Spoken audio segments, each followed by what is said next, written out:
Hey, welcome back to How to BBQ Right. I'm Malcom Reed, and today I've got this Compart Duroc pork loin that I'm going to turn into my Steakhouse Chops. We're going to cut them extra thick, butterfly them, get them seasoned up, and then I'm going to glaze them at the end with the bourbon butter glaze. Doing all this on my new PK360. Let's get to cooking.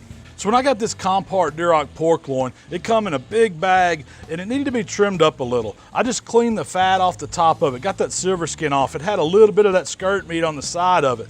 I wanted just a really good center cut piece of pork loin that I could turn into these big monster chops we're gonna do. Now once you get it cleaned up, you gotta slice it for the chops.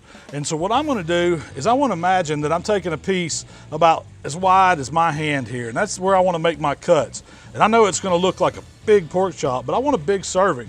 This is a pork chop that you would get in a steakhouse, and it needs to be, 12 ounces of good pork. So we're cutting them kind of thick to start. And what we're gonna do now is we're gonna take each one of these individually, and we're gonna come back and we're gonna butterfly it. And what that means is we're gonna take it and cut it in the middle, but you don't wanna cut all the way through. You wanna make a shallow cut and open it up.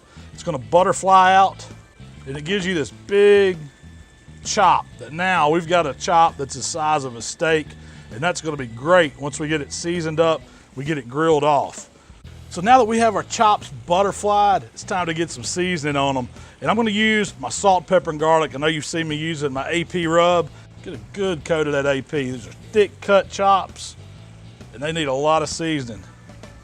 And we're also going to put a layer of coarse rub on it. It's got some garlic, some onion, some pieces of oregano, some really good herbs in it. Of course, it's got some salt and more pepper in it. But this gives these chops a lot of texture. Now we're just flipping our chops over. We're gonna do the same seasoning, AP. And you just want a good coat of this steak rub. I mean, that's where the steakhouse flavor is coming from. So we've got our chops seasoned. They just need to hang out for a minute, not long. It's gonna be perfect time for us to fire up this 360.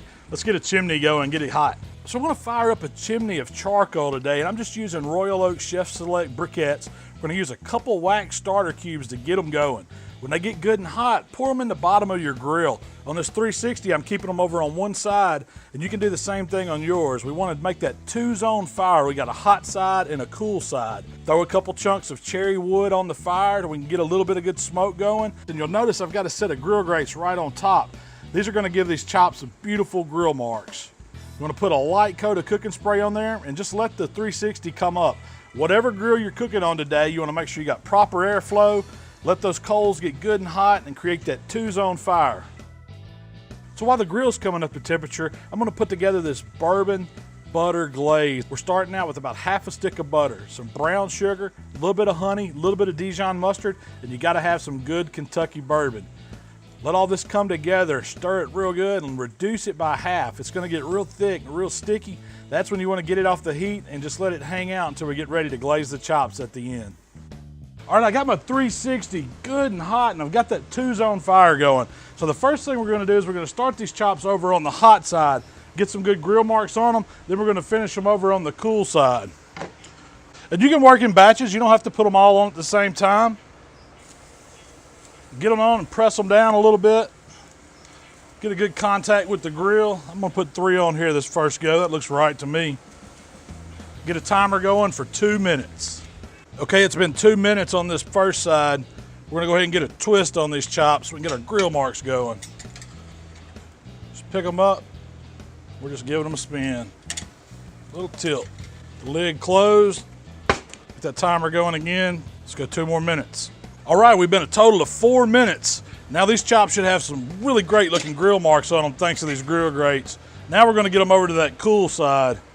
And check that out, that's what you wanna see. That good hatch pattern on them. We still got a ways to go, but we can go ahead and start our others. We're just gonna let these hang out over here in the cool zone while we put these on. All right, these chops have been on first 2 minutes. Time to give them a twist. Get that lid closed. 2 minutes. All right, it's time to flip these last 2 chops over. What kind of grill marks we got on them? Oh, those look beautiful. Perfect marks. Now we've got these chops all on the cool zone of our fire. We can go ahead and start looking at our internal temperature to see where we're at. This one's closest to the fire. And you can see we're still coming up under 100 degrees. We've got these great looking sear marks on them. Now we just want to slowly bring the internal temperatures up. We're going to get that bourbon butter glaze on at the very end of them to really make them shine, give them some awesome flavor at the end. But we just need to let the internal temps come up. We've got a little ways to go. It don't take long, but I love bringing them up slow. So let's get the lid closed, let these chops cook. So we're really not worried about time at this point. It's all about internal temperature. Use your thermometer. We're gonna get them off when they get to about 135. That's perfect for me. They're gonna carry over a little bit. They've been on this hot PK360. It's gonna make them carry over. Doesn't matter what grill you're cooking on, you can do this. Just set your grill up for a 2-zone fire, just like I have. You'll have some great steakhouse chops in a matter of no time. All right, our chops, you can see we're starting to get in that 130 degree, 132, 133. I don't want them to go a whole lot longer. So now is when you want to start getting this glaze on. We've got that butter, bourbon, brown sugar, honey glaze we've mixed up. And I'm just going to start putting this on the tops of these chops. And we're going to let the heat cook it down and glaze it over the top of them. We're just hitting all of them with this thick butter and bourbon glaze. Now we're going to get the lid closed. We're gonna let this glaze cook down over these chops. They're gonna finish out those few degrees. It's gonna take them 5-10 more minutes tops and they're gonna be done, but you wanna watch them and get them off. They're in that 135 range. Hey, if you like your chops more done than that, go right ahead, cook them a little longer. It's not gonna hurt my feelings. They're perfect when they're about 140 finished out. They still got a lot of juice in them and you never have to worry about a dry chop. Hey, these are almost done. We're gonna get them off in a few minutes. We'll show you and we're gonna get them on the board and I get to try them. That's the best part of the day. All right, so we've been glazed for about 5-6 minutes. And I know these off ones, we're looking about 136. I mean, that's perfect. That's right where I want them. We're looking good. These chops are ready. Let's get them up. But I want you just to see how amazing these steakhouse chops look. I mean, they got perfect grill marks. They got bourbon, butter glaze all over the top of them. I know they're gonna be cooked just right. I can't wait to try one. Let's let them rest for a few minutes over on the cutting board. I'm gonna cut into one. All right, our chops have been hanging out for about 5 minutes here. They've carried over just enough. I mean, you wanna eat them really hot. That's how I want them at least. But real quick, before I cut into one, let's talk about what we did. We started with a big piece of that center cut pork loin. I cut it extra thick, and then we opened those chops up right in the middle that we created, and it kind of expanded them, it butterflied them out. It gave us that steakhouse portion chop. And you know that's a meal, a chop this size. Seasoned them with that salt, pepper, garlic, AP rub, a little of that coarse ground steak rub, and then we got them on a hot grill. Cooked them on my 360 today, 2-zone fire, and that's what really does justice to these thick cut chops. It lets us put a sear on that first side, and then when we flip them over, we get them up and we get them to the off side, and we can watch those temperatures. We can slowly come up. We made that awesome bourbon butter glaze that we put over the top. It's got them sticky. It's got a lot of caramel flavor to it.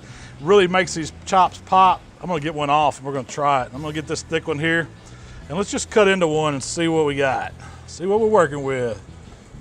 Oh, look how that meat's just, it's got a perfect cook to it all the way through. A little pink, and that's okay. Pork chops, hey, if that scares you, cook them well done, but I like mine this way. Perfect through and through. And I'm gonna get a piece out here and get a bite of it. I wanna make sure I get a bite with some glaze on it. Cooked perfect, it's tender. The compart meat just melts in your mouth. I love that bourbon glaze. The butter brings a richness to it, and that bourbon really comes through, but it's subtle. It's got really good flavor. You can taste the salt and pepper and garlic. That's what we want in those rubs, and that bark that the steak rub creates. It's amazing. Hey, these chops truly are steakhouse quality. I'd be proud to get one anytime I went to a fancy steakhouse. You can do them at home just as easy as I did. Give this recipe a try. It's simple, and I promise you, you're really gonna love it. Hey, thanks for checking us out here at How to BBQ Right. Subscribe to our channel if you wanna know when we're putting out new stuff, and you can send those questions and comments to our Facebook and Twitter as well. We love those. We're gonna try to answer all of them. We'll see you guys next time.